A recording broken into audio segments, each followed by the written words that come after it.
Hey everybody, Eccentric Charlie once again. Today I would like to discuss my theory, is AJ developmentally disabled? One of the main plotlines of Telltale's games Walking Dead Season 2 is the birth of Alvin Jr., or AJ.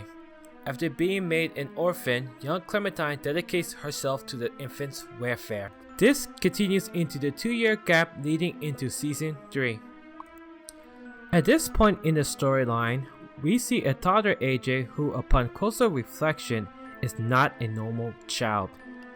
I have a theory that besides the delayed speaking, that AJ in fact has developmental issues that would be a major plot point in the future. I will be looking at Rebecca's pregnancy and the Alone, Kenny, and Wellington flashbacks that proves this theory. One of the factors that can lead to developmental issues during pregnancy is maternal stress. Rebecca had 6 severe stressors she had no way of managing.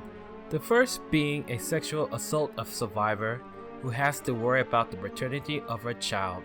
Just need to have this baby.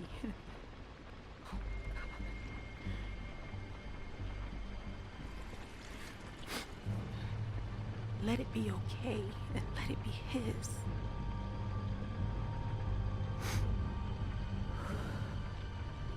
Next, having to flee from Culver and having her husband die when the group gets captured.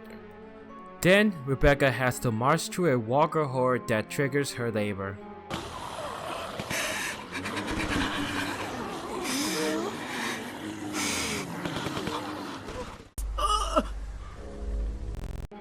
Finally, Rebecca gives birth after a difficult labor.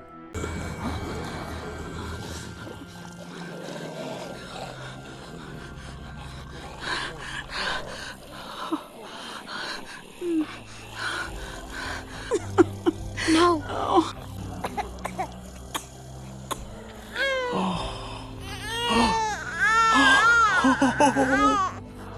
High levels of cortisol, or stress hormone, on a fetus brain can increase risk to disability and impair development. As I shown, Rebecca's pregnancy problems didn't give AJ the best prenatal development. Now, I will discuss AJ's development from infancy to toddler. One of the main methods for doctors and parents to assess possible impairment in young children is developmental milestones. These are physical, social, emotional, cognitive, and language skills that a child is supposed to be able to perform or attempt by a certain age. As we look into each of the Season 3 flashbacks, with the exception of Hull's hardware, we are given hints of AJ's additional disability. We will start with the Alone flashback.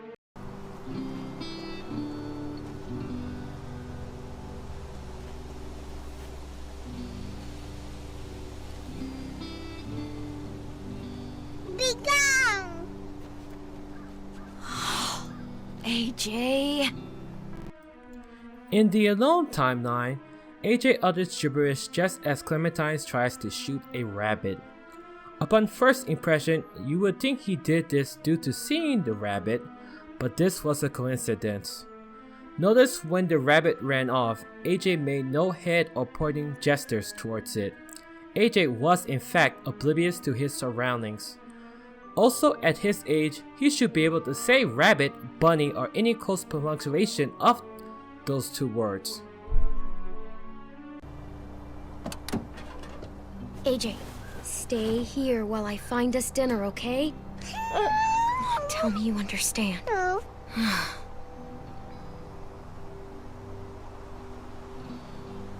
Please, we need this, AJ. We need food. You gotta be brave, okay?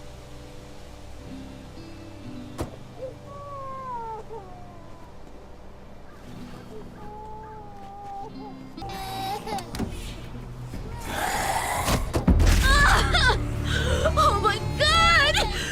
Fuck!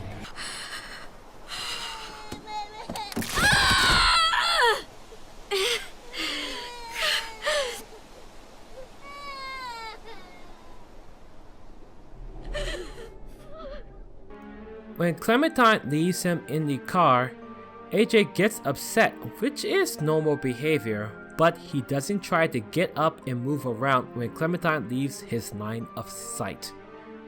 When Clementine drops AJ, his lack of motor function at his age is very revealing. He only sits upright and does not attempt to go towards Clementine. In each timeline, he is never shown walking or standing on his own. In the next timeline, we are giving a subtle and direct clue to AJ's developmental issues. You don't have to make the switch all at once. I don't know why we didn't pick an automatic. In the Kenny timeline, we see AJ repetitively playing with his foot. Self-stimulatory behavior or stemming includes hand flapping or knee wiggling. This is a sign of a developmental issue. You too, buddy. I just can't get him to talk. It's unusual for his age. Kenny expressed concern over AJ not speaking at his age. Having experienced his son Duck meet his overall milestones on time, gives Kenny parental insight to young children's development. Where's your blanket, goofball? I swear this kid never makes a peep.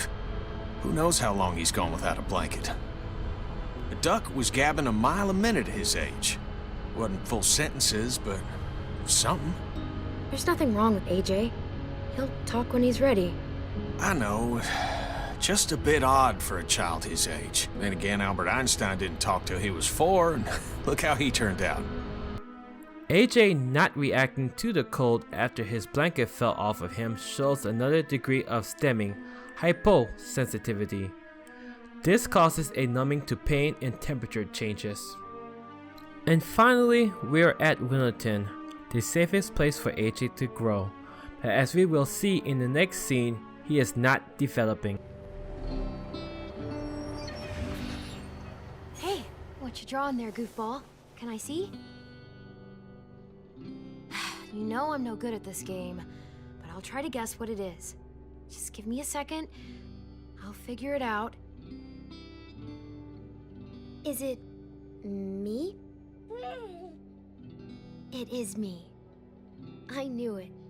Upon closer review of AJ's drawing, you notice it is very erratic with no attempts to make shapes, people, or objects. Come on, can you say Clem, AJ? Give it a try. Clem. Not much of a talker, are you, goofball? Edith says you should be speaking by now, but don't worry about it. You'll talk when you're ready. When Clementine tries to get AJ to talk, AJ makes no effort to pronounce letters and sounds. His presence around Clementine even lacks social and emotional interaction. Furthermore, Clementine reflects on Edith's comments on AJ's behavior. This issue is a growing concern in this timeline too. The Wellington timeline validates this theory as Wellington places Clementine and AJ in the safest environment for AJ's physical and cognitive development to form. But in the end, AJ's milestones are being missed.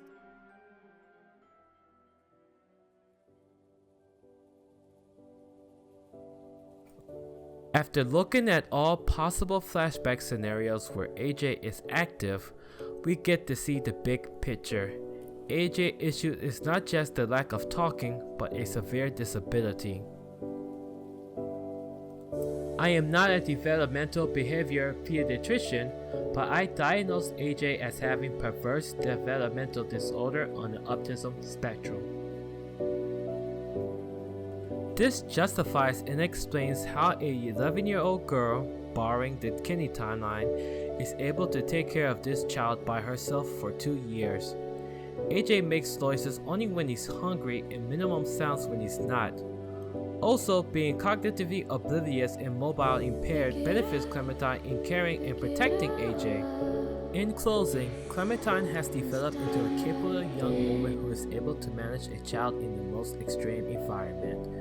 But can she handle AJ's long-term disorder issues? You've got a second chance, you could go home. Join me for part 2 where I'll go into my predictions. Thank you for watching. Please like, dislike, and comment. Also, it would be cool if you can subscribe.